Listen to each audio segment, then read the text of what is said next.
Now we have new part, how to use Excel for interpolation.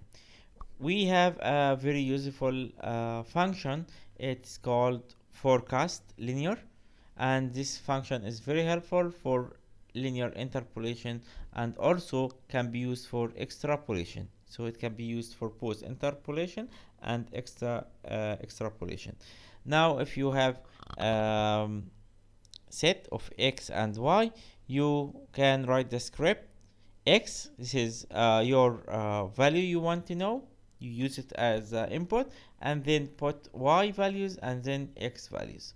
So for example, this is my set of data, x and y, and then you want to find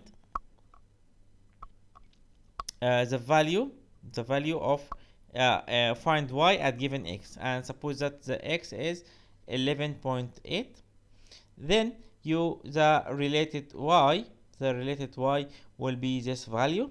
Okay, how we got it? We first put forecast equal forecast dot linear, between parentheses we have the value of x, then we put function of y, and then we put the x, so it will give me the value